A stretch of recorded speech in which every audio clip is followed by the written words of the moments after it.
Isis, known to the ancient Egyptians as Aset, meaning throne, is one of the most beloved, most widely worshipped, and most enduring goddesses in human history. Her cult began in ancient Egypt and spread across the entire ancient world. By the Roman period, she was worshipped from Britain to Mesopotamia, often syncretized with dozens of other goddesses because she was recognized as containing them all. She is the goddess of magic, healing, resurrection, the divine feminine, and the sacred bond between love that transcends death. Her mythology centers on the story of her husband Osiris, who was killed and dismembered by the god Set. Isis gathered every piece of him. She reassembled him. She breathed life back into him with her wings. She conceived their child, Horus, from a body that had been broken.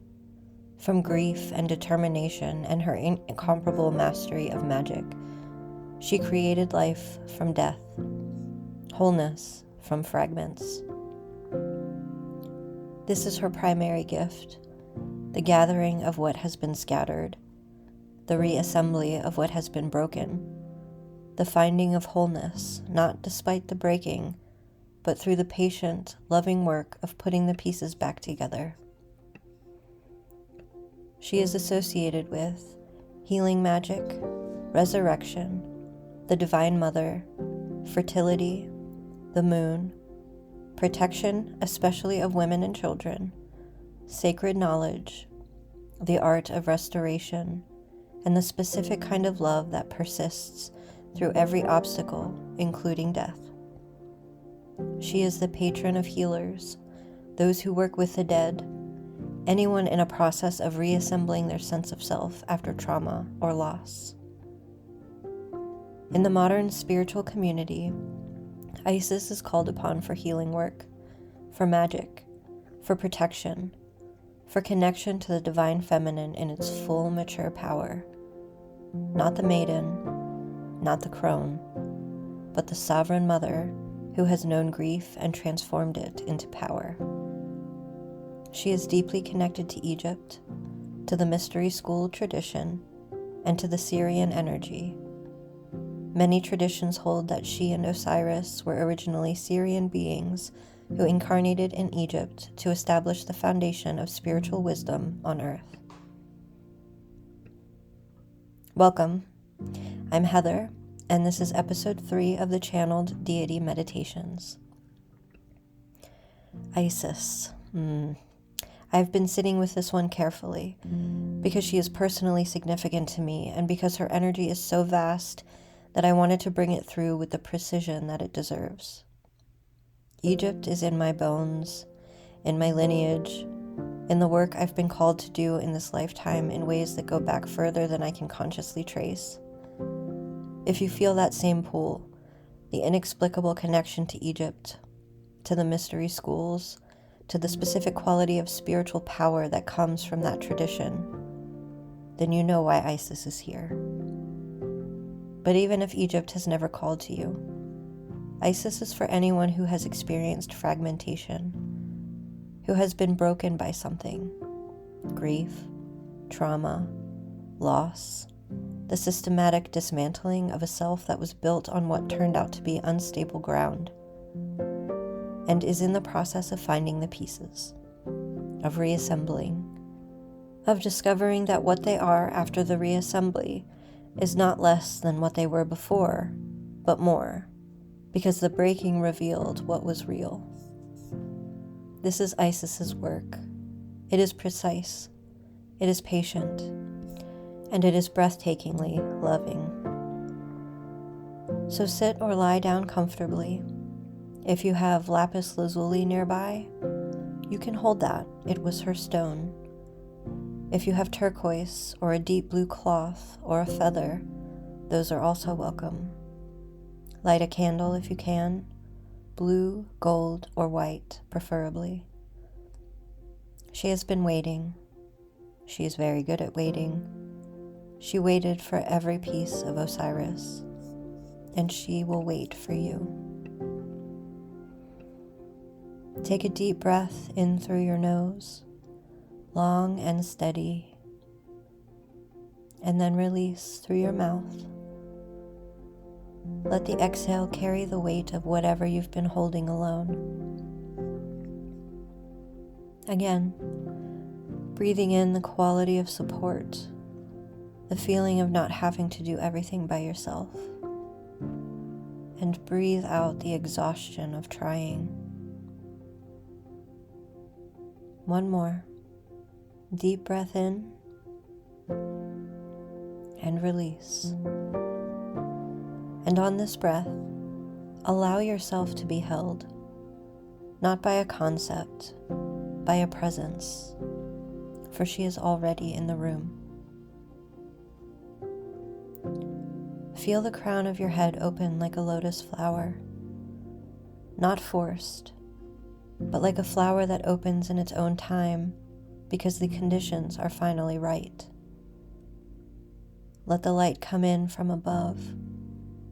Let it move through your head, your neck, your heart, your belly, and your legs, down into the earth. You are a pillar of light between heaven and earth. This is the column that the Egyptians called the Jed, the backbone of Osiris that Isis restored. You are always more whole than you know. If you haven't already, close your eyes.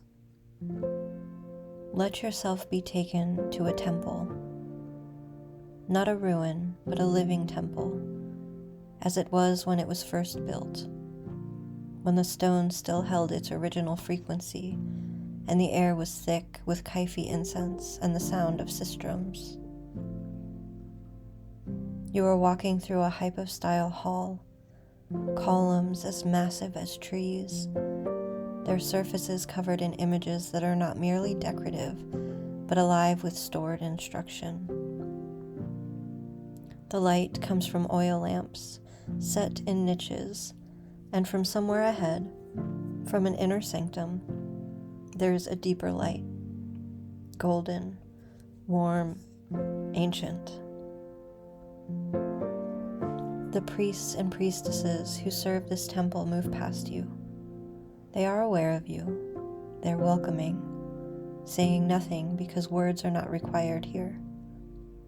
This is a place of knowing, and what you need to know, you will know. You enter the inner sanctum, and she is there. Not smaller than you expected, larger, seated on a throne that is also a hieroglyph of her own name, the double crown of Egypt on her head, wings extended, the wings she used to breathe life back into her husband, the wings that fanned the breath of resurrection into matter that had stopped breathing.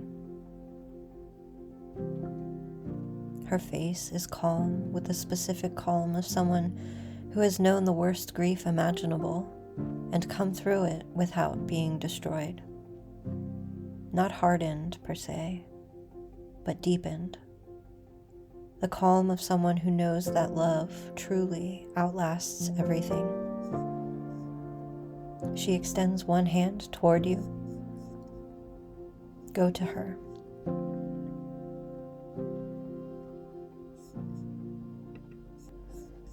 You stand before her now, or kneel, whatever your body calls for. She looks at you with those ancient, dark eyes, and she sees what you carry, not just the strength, the fragments. Every piece of yourself that got lost in something, in a relationship that required you to leave parts of yourself outside, in a grief that scattered you and some of the pieces haven't come home yet,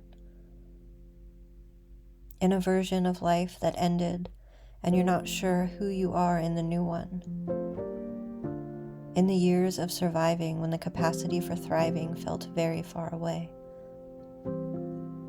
She sees every fragment. She knows where they are, This is her expertise, the gathering. She reaches into the space around you, into the field, into wherever those pieces have been waiting, and she begins to bring them back. Not all at once. What can be integrated tonight comes tonight. The rest is in process. Feel it as a warmth, a sense of something clicking into place, a wholeness that you recognize from very early or very deep, before the breaking, when you still lived inside yourself fully. It may bring tears. Let them come. These are not sad tears. These are the tears of a homecoming.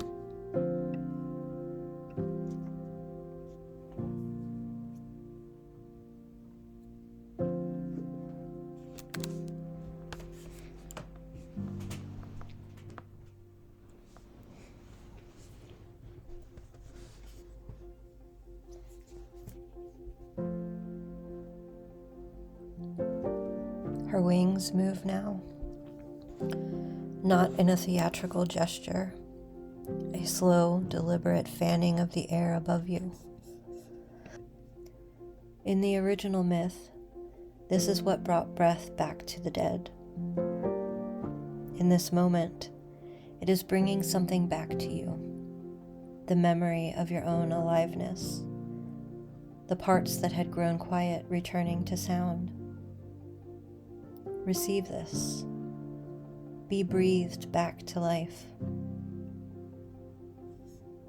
Isis speaks, and her voice is not what you might expect from iconography. It is human. It is warm.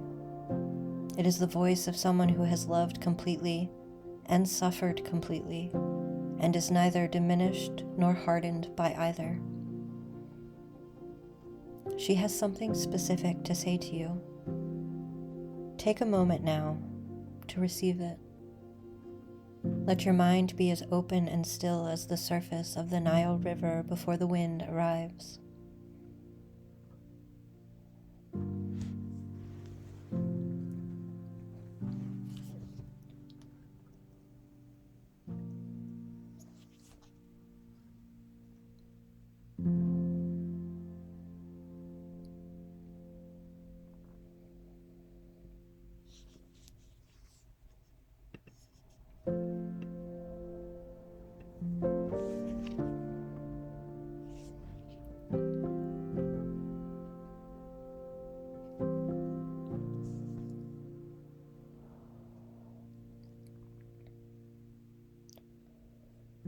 Whatever arrived, a word, an image, a knowing, a feeling, a name, a direction, something that has been at the edge of awareness for some time and finally landed. Hold on to that. This was for you specifically. Isis does not send generic messages. She sends very precise ones. Everything she has gathered, she gathered piece by piece, with full attention, and her communication is the same. She is still seated on her throne as you prepare to leave, but she is with you in a way that does not require her physical presence. What she gave cannot be taken back. The pieces that returned permanently. Bow to her, the Egyptian bow, hands at your sides, a gracious inclination of the head and heart. And she returns it, equals in the ancient way, even though she is vast and you are in this small human body for now. Walk back through the hypostyle hall, through the temple, and into the light outside. Come back to your breath, back to the room, Feel the weight of your body, the solidity of it, and feel yourself fuller than when you arrived. Take a long, deep breath in and release. Give yourself a moment before moving. Write down what she said if you choose. Touch something physical, your own hands, the floor beneath you. The body needs to confirm that it is home. Aset, Isis, she has been gathering the sacred pieces for thousands of years. And tonight, she gathered some of yours.